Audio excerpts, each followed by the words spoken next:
My God, I hate trucks.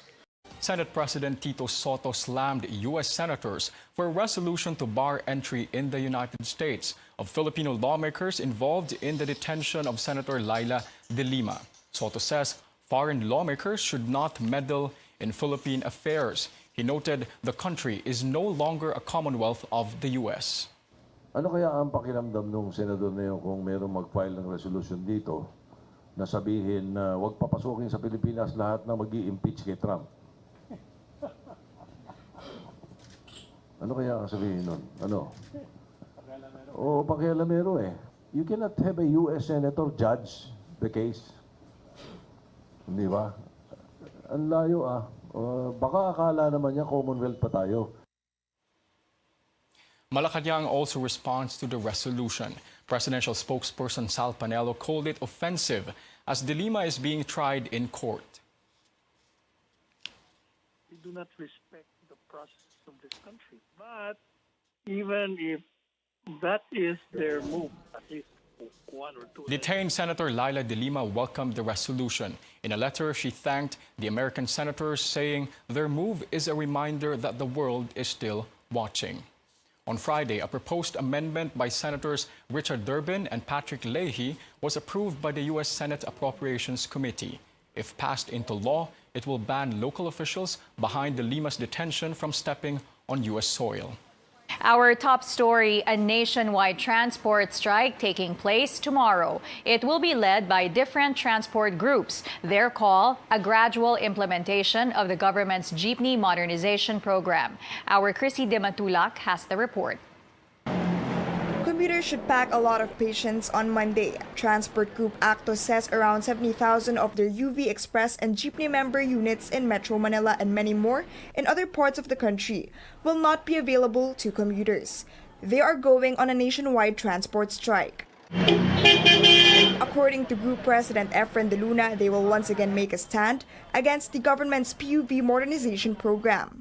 Nagkaisa ang mga tsuper na mawawala na sila ng hanap buhay sa July 1st, 2020. Yan mismo ay sinabi ng LTFRB na hanggang ganyan taon na lamang kami. Other transport groups like Piston says they will be joining the transport holiday. Piston Secretary General Steve Ranjo says the modernization program is anti-poor, as operators will be forced to buy minibus units worth millions of pesos before they are issued new franchises. Diba, napakamahal po yung sasakyan na binibenta sa amin. Force po kami lahat na pumili kagad, now na. Kaya may deadline po sila, July 1, 2020. Alam na po nila, micro-entrepreneurs yung category ng ating mga operator. Launched in 2017, the PUV modernization program calls for the phase-out of jeepneys 15 years and older to replace them with vehicles which are Euro 4 compliant and run on renewable energy. The Land Transportation Franchising and Regulatory Board, or LTFRB, has issued a warning to all transport groups who will be participating in the strike, reconsider their plans or have their franchises revoked. According to the Regulatory Board, the move will highly inconvenience the commuting public. When asked about the impact of the strike, ACTO and Piston officials say commuters will just have to sacrifice because their action will be for an important cause. Here in Metro Manila, the Metro Manila Development Authority assured that it would contract vehicles and deploy them to serve people who need rides. We will be part of the whole government agency group that will address this. Hindi lang po talaga MMDA yan. Even before yung mga strikes na tinutugunan natin, lalong-lalo na yung sa commuter assistance. Bong Nebria says more than 100 city buses and military trucks, with the help of different agencies and local government units, will be deployed in 9 staging areas and MRT stations. Officials of several cities and municipalities nationwide have suspended classes in anticipation of the strike. Chrissy De Matulak, CNN Philippines. Transportation Secretary Artugade warns about penalties for operators and drivers joining tomorrow's strike. The local government of Pasig City will offer free rides tomorrow to assist the riding public. Rides will be available as early as 5 in the morning up until 8 in the evening. There will be 1 hour break at 12 noon. We are showing the routes of these free rides on your screens. Following the death of a cadet because of hazing, the Philippine Military Academy says it will protect the psychological well-being of its cadets, especially plebes who may experience trauma during training. Our George Cahiles has that story. PNP spokesman Brigadier General Bernard Banak showed up at the Philippine Military Academy on Saturday. Beside him, a cadet standing firmly. Chin in, chest up, shoulders back.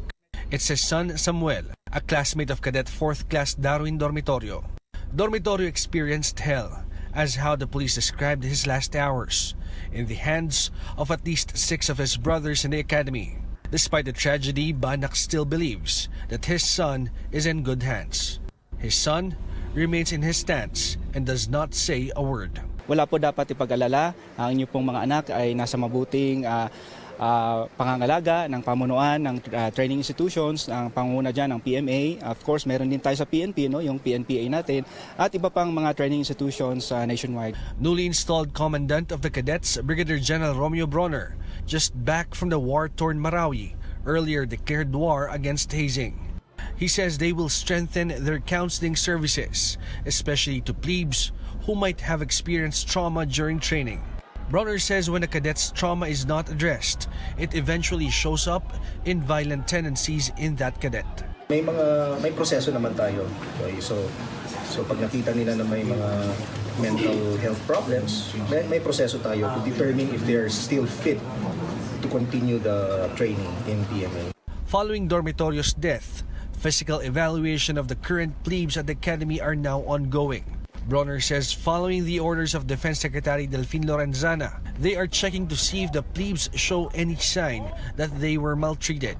So far, a number of plebes have already been hospitalized, but Bronner clarifies that not all experience maltreatment from their upperclassmen.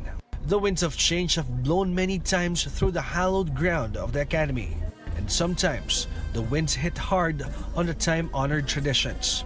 So the question is, how much will things change this time? From Baguio City, George Cahiles, CNN Philippines. There is no need for the Senate to investigate the hazing death of Darwin Dormitorio. Senate President Tito Soto says the anti-hazing law is already clear. Soto adds the Anti-Hazing Act of 2018 bans all forms of hazing and regulates the initiation rights of fraternities, sororities, and organizations to protect recruits from physical and psychological injuries. Violators can face up to 40 years imprisonment and pay fines of up to 3 million pesos if a hazing right leads to death, rape, sodomy, or mutilation. Embattled PNP Chief Oscar Albayalde returns to his alma mater, the Philippine Military Academy, ahead of his retirement. The military school, still reeling from the death of a plebe earlier this month, honors Albayalde and his contributions to the country. Our George Cahiles returns with this report. Every time a PMAer comes home to the academy, it is always an emotional journey. The stars on his shoulders, a testament to the arduous climb up the ladder that began as a plebe in the country's premier military training institution. And if that general is the Chief of Staff of the Armed Forces, or in Oscar Albayalde's case, the 22nd Chief of the Philippine National Police, the homecoming is even more bittersweet.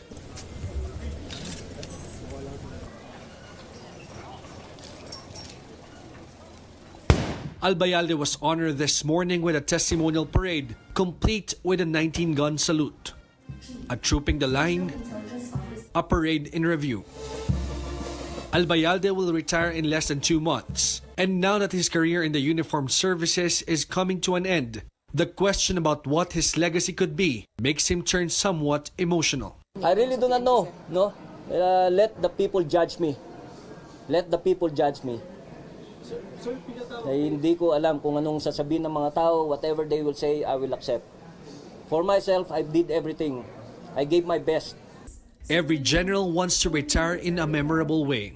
But in the last days of his service, Albayalde finds himself facing this controversy on the so-called ninja cops, or those policemen allegedly recycling and reselling illegal drugs that had been confiscated in police raids and set aside as evidence for court cases. He's expected to face a Senate Blue Ribbon Committee on Tuesday. I really do not know kung bakit na-divert yung issue on a very old issue at recycled one. Hindi ko alam. I really do not know. Well, talagang ganyan. Sabi ko nga, it's all part of public service. And perhaps today's testimonial parade provides a breather, a warm reminder about where he came from and how far he's come. The weather cooperating, the clouds holding up. The sun, though, couldn't shine through, as if to underline that dark days have come upon the Academy in the aftermath of the hazing death of one of its plebes. From Baguio City, George Cahiles, CNN Philippines. The University of the Philippines, Diliman, appeals for privacy after noting the death of a member of the Sigma Rho fraternity. In a statement, UPD Chancellor Michael Tan urges students and faculty members to stop posting and spreading messages related to the death. The Chancellor says this is to observe decency and respect for the privacy of the family. The Sigma Rho fraternity has been in the news in recent days after alleged hazing-related photos on social media went viral last week. The university launched a probe into the claims and put students supposedly involved under preventive suspension. This is Newsroom Weekend on CNN Philippines. Let's go back to today's biggest stories. Authorities prepare for a nationwide transport protest tomorrow. Classes in several areas are suspended. Big-time oil price rollback starting today. Gasoline prices are cheaper by as much as $1.55 per liter. The 2-month grace period for local government units to clear roads of obstructions ends today. Should they fail to do so, officials will have to face sanctions. Authorities will check the expected progress tomorrow. Our CN Arcangel reports. After 2 months of demolishing structures built on sidewalks, removing street vendors and illegally parked cars, the Department of Interior and local government will check Monday if the road clearing operations led by mayors nationwide are successful or if everything was just for show. Interior Undersecretary Martin Dino says he and other DILG officials will do the inspection. Dino is firm there will be no extension of the 60-day period given by the DILG to local government units. The streets must be clear of obstructions or local executives from the mayor to barangay captain are at risk of facing sanctions. I will recommend to the mayor yung show cause order for you to explain kung bakit hindi nyo natupad yung maintenance ng clearing. And after that, definitely, we will file a case against you or the mayor can suspend the pudong barangay. Pagka naman mayor ang hindi nagpatupad o walang ginawa sa clearing operation, it is up to Secretary Anyo to recommend the President for the suspension or removal from office ng mga mayor. In Manila, Palangka Street in Quiapo remains passable to cars and pedestrians. The tents were set up in July after Mayor Isko Moreno ordered the streets leading to Quiapo cleared of vendors. Moreno has said the placement of tents didn't have the city government's approval. In Baclaran, some stalls and vendors could still be seen near the church. But unlike before when the stalls occupied nearly the entire street, cars can now freely pass. Quezon City Traffic Chief Ariel Inton says all major roads in the city, as well as the so-called Mabuhay lanes, have been cleared of obstructions. But while Inton claims a 100% success rate for the clearing operations, he says it's possible that DILG officials will see a few illegally parked cars or vendors during their inspection. He says some people are just hard-headed. We truly believe that DILG evaluators are realistic enough to know na there are really roads na talagang even if you clear them every day, meron talagang mga pasaway. Dino says LGUs will have to keep the streets clear of obstructions even after the DILG finishes its inspection. To keep local officials on their toes, he urges the public to report violations to the DILG or media. DILG officials will be joined in Monday's inspection by representatives from the Police, Bureau of Jail Management and Penology, and Bureau of Fire Protection. CN Arcangel, CNN Philippines. Authorities arrest a suspected drug courier who tried to smuggle 5 kilos of shabu into the country, amounting to 35.1 million pesos. The suspect, a Filipino, arrived in Manila from Vietnam Saturday morning. He allegedly abandoned his luggage when customs officials flagged it after an X-ray scan showed it might contain highly taxable goods. Authorities opened the suitcase and found 2 packs of shabu. Nung hininto po yung passenger, definitely siguro alam niya nang may laman eh. Iniwan niya yung baggage niya just to, with an explanation na iihi. Anti-drug operatives were able to track the suspect through his passport, flight information, CCTV footage, and his social media accounts. He was arrested Saturday afternoon in Tarlac. The suspect will face charges for violating customs and anti-drug laws. Authorities are now investigating how he was able to smuggle the drugs and his possible links to drug syndicates.